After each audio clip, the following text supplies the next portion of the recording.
हनुमान जयंती के अवसर पर सबको बधाई, शुभकामनाएं। पूरे देश भर में बहुत धूमधाम से हनुमान जयंती मनाया जा रहा है। हमारे छत्तीसगढ़ में भी बड़ी संख्या में श्रद्धालु हनुमान मंदिरों में जा रहे हैं और साथ ही अनेक प्रकार के आयोजन हो रहे हैं। सबको बधाई, शुभकामनाएं। अभी ठाकुर रमन सिंह जी ईडी के मामले में बोल रहे थे जांच पूरी हो गई और लगातार 3-4 दिन से वो सीरीज चलाए हुए हैं। मेरा इसमें ये कहना है कि ईडी की ओर से सुप्रीम कोर्ट में दाखिल याचिका में छत्तीसगढ़ शासन को भी पक्षकार बनाया गया। उस याचिका में ईडी ने ये जानकारी दी है कि नान प्रकरण की जांच अभी जारी है। ईडी के प्रवक्ता होने के बाद भी, मतलब ठाकुर रमन सिंह की ईडी प्रवक्ता बने हुए हैं, लगता है ईडी का आला अधिकारी ठाकुर साहब को सही जानकारी नहीं दे रहे हैं। पर राज्य की जनता के सामने ठाकुर साहब को झूठ बोलना शोभा नहीं देता। 18 आरोपी थे। 9 के खिलाफ रायपुर विशेष न्यायालय में एसीबी का द्वारा अनुपातहीन संपत्ति होने का चालान भी पेश किया जा चुका है। 9 लोगों को अभी ईडी द्वारा एक बार भी बुलाया नहीं गया है। जांच पूर्ण होने की बात हास्यास्पद है। मुख्य मुद्दा ये है कि सीएम सर और सीएम मैडम कौन है और उस डोमेन में पैसा गया है जहां वो जांच नहीं कर सकते एसीबी, ये उन्होंने कहा है। तो आखिर उस कौन सा डोमेन है जिसमें राशि गई है? और इस मामले में 2015 से ही कांग्रेस पार्टी के द्वारा, हम लोगों के द्वारा नान घोटाले के में सीएम मैडम और सीएम सब के बारे में विधानसभा और विधानसभा के बाहर भी अनेक बार इस मामले को हम लोग उठाया। और 2019 में ईडी में नान प्रकरण के जांच के आदेश देने की जानकारी ठाकुर रमन सिंह ने मीडिया को क्षमा चाहूँगा, मेरी मांग पर प्रधानमंत्री जी ने जनवरी 2019 में ईडी से नान प्रकरण की जांच के आदेश देने की जानकारी मीडिया के माध्यम से ठाकुर साहब को दे दी गई थी। अब सवाल ये उठता है, क्या ये बात की जानकारी केंद्र सरकार ने या मोदी साहब ने रमन सिंह को जानकारी नहीं दी गई थी? क्योंकि बार बार वो मिलते रहते हैं, उसको जानकारी है कि नहीं है? और इसके बारे में सीएम मैडम और सीएम सर के बारे में वो जानकारी दे। दूसरी बात, अभी भाजपा विधायक दल के लोग प्रधानमंत्री से मिलने के लिए समय मांगा था, छत्तीसगढ़ के मुद्दों पर चर्चा करने के लिए। मेरी शुभकामनाएं हैं जल्दी उनकी भेंट हो, लेकिन अभी तक के 4.5 सालों में उनको छत्तीसगढ़ की समस्याओं के बारे में सुध नहीं आई। अब आया है। लेकिन मैं नारायण चंदेल जी जो नेता प्रतिपक्ष हैं उनसे यही कहना चाहूँगा, पहले तो जीएसटी की जो क्षतिपूर्ति है वो बंद है, उसको वापस दिलाने की मांग करें। दूसरा, 4100 करोड़ से अधिक की राशि कोयले रॉयल्टी के जो है उसको दिलाने की बात करें। धान के एक एक दाना के संग्रहण के बराबर केंद्र सरकार हमसे चावल ले। सभी यात्री ट्रेन पुनः यथावत नियमित रूप से परिचालन हो। राज्य के उद्योगों को कोयला और आयरन ओर की निर्बाध आपूर्ति हो।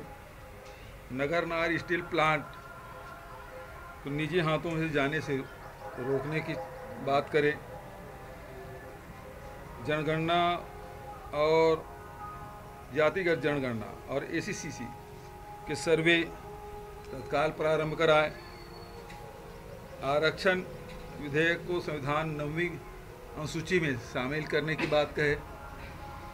चिट फंड घोटाले में जो पीड़ित परिवार हैं उसे वापस दिलाने के लिए जो चिट फंड कंपनियां जो राशि डकार लिए हैं उसे वापस दिलाने में सहयोग करें।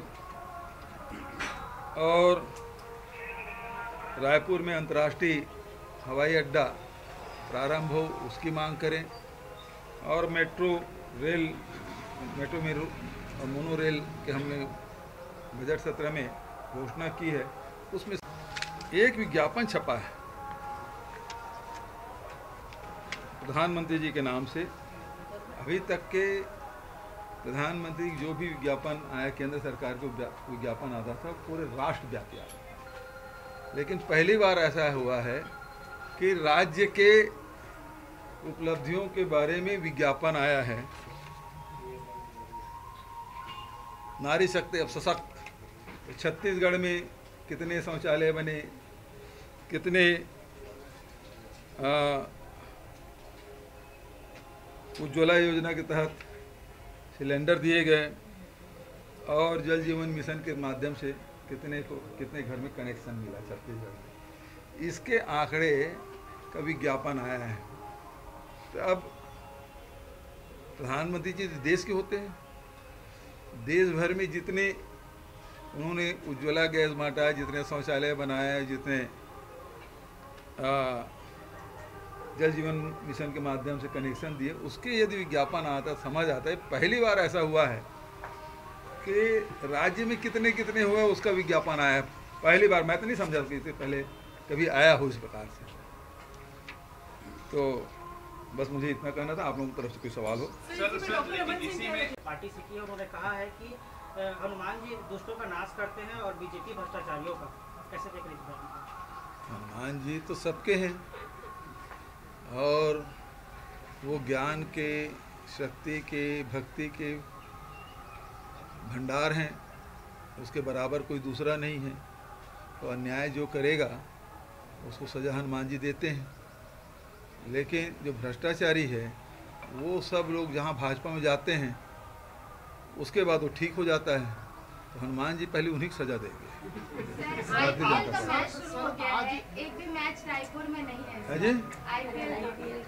देखिए, हमारा तो ये है कि यदि आर्थिक सर्वेक्षण भारत सरकार की ओर से किया जाता है, जनगणना किया जाता है, और तो उससे हमको डाटा मिलता, सभी राज्यों को मिलता, तो उसमें हितग्राहियों को कितना लाभ मिला, कितना नहीं मिला।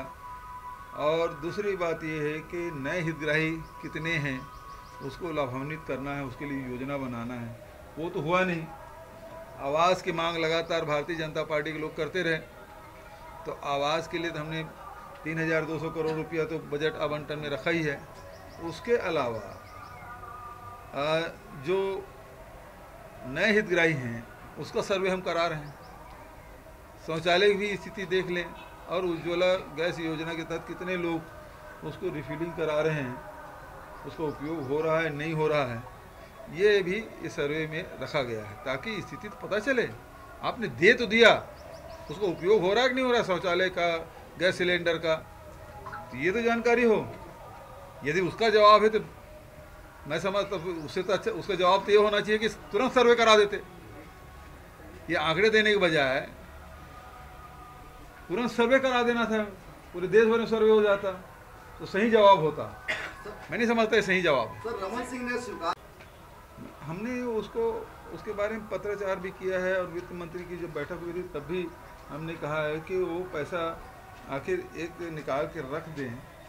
तो भाई मान लो स्वीकृत हुआ तो उसके बाद फिर उसके DPR बनेगा, उसके टेंडर लगेगा, उसके बाद निर्माण होगा, तब भुगतान होगा। तो बहुत सारी ऐसी योजनाएं हैं जो साल 2 साल 3 साल 4 साल चलता है, और सारे राशि की एक जगह डंप करके रख दो, तो उससे न केंद्र का भला होना है, राज्य का भला होना है। और यदि वो खजाने में रहेगा उसका लाभ राज्य को भी मिलेगा। तो इसका तो हमने कहा कि इसमें संशोधन किया जाना चाहिए। सर, ये प्रधानमंत्री नरेंद्र मोदी जी ने पहली बार स्वीकार किए हैं सर। पहली बात तो है कि रमन सिंह जी को क्या जिम्मेदारी मिल गई है, उसकी पार्टी ने उसको जिम्मेदारी दी है कि उसके नेतृत्व में लड़ा जाएगा नहीं लड़ा जाएगा, ये पता है। ठीक है, थैंक यू। सर CWC के इंटरव्यू भी चल रहे हैं, तो अध्यक्ष पद की मतलब हो सकती है क्या? मैं तो पहले बताया कि CWC मेंबर को, जहाँ तक मेरी जानकारी है, क्योंकि रायपुर अधिवेशन में जो तय हुआ है वो CWC के जितने मेंबर हैं उसके नियुक्ति का अधिकार राष्ट्रीय अध्यक्ष माननीय खड़गे जी को दिया गया है।